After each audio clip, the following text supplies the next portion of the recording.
the Toyota Halftime. Let's go places.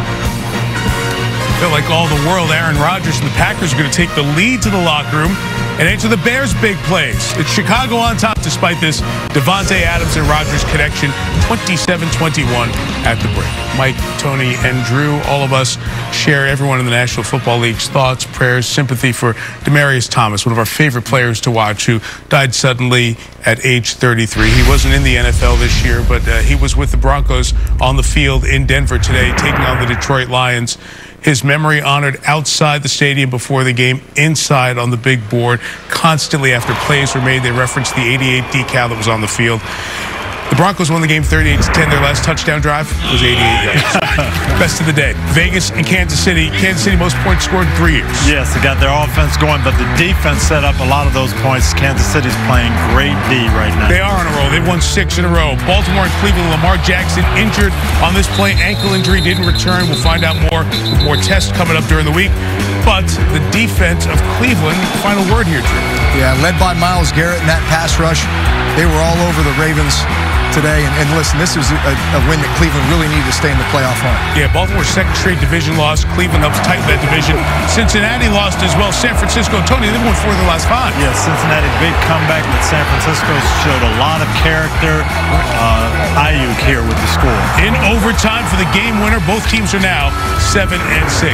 Dallas came out on top. This got close, but the story was Micah Parsons today. Yeah, whenever the Dallas Cowboy defense needs a play, Micah Parsons is the guy who's doing it. And he's doing it from a bunch of different positions. Defensive end, blitzing off the ball, running the middle of the field, making plays everywhere. Snaps a 4-game Washington win streak. Tampa was up big. Buffalo came back, forced overtime. Brady, the game winner. Yes, huge comeback, but Tom Brady sliced them up. Big third down conversion for the game winner.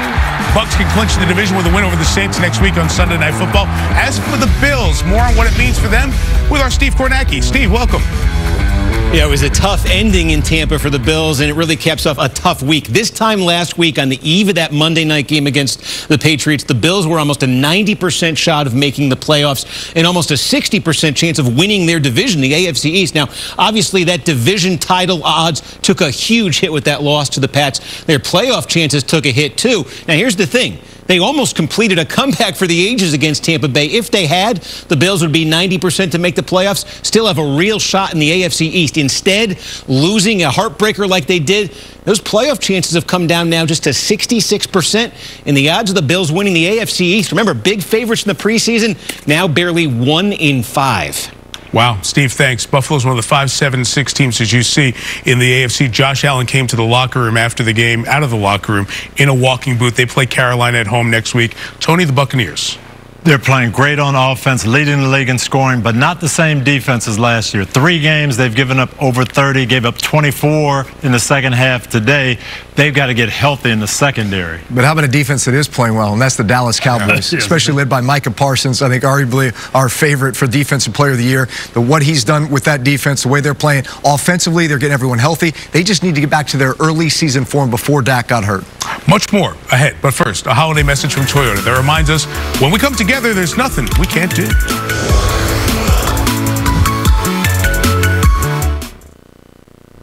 It's the one and only Snoop D-O-double-G, joined by Oscar winner and Hall of Fame Sharks quarterback Jamie Foxx. Snoop and I will be calling the highlights and sending people to his doghouse right here on Sunday Night Football Fight. Streaming on Peacock right after the Bears upset the Packers. How you know that happened? I'm clairvoyant. Big one. Snoop might be right. We'll have that for you for Shizzle coming up here after the game on Peacock. Want to get you ready for the Winter Olympics coming up in less than 2 months. Strong weekend for Team USA. Alana Myers-Taylor, whose dad was a star running back at Navy, won a monobob race in Germany. That's the event that's going to be on right after the Olympics. Great gold medal chance for the U.S. Also, around winter sports this weekend, some speed skaters from Ocala, Florida, Tony. Yes, sir. Joey Mantilla, Brittany Bowe won the 1,500-meter racers. Michaela Schiffer in a great weekend. Alex Ferreira, silver medalist, looking to repeat the half-pipe success. And Jessie Diggins may be repeating her Olympic gold with a strong performance here. Speaking of strong, tied for the 9th longest punt return in NFL history. Jakeem Grant, Devin Hester-esque. Bears by 6, Packer ball, second half coming up after this. This has been the Toyota Halftime. Let's go places.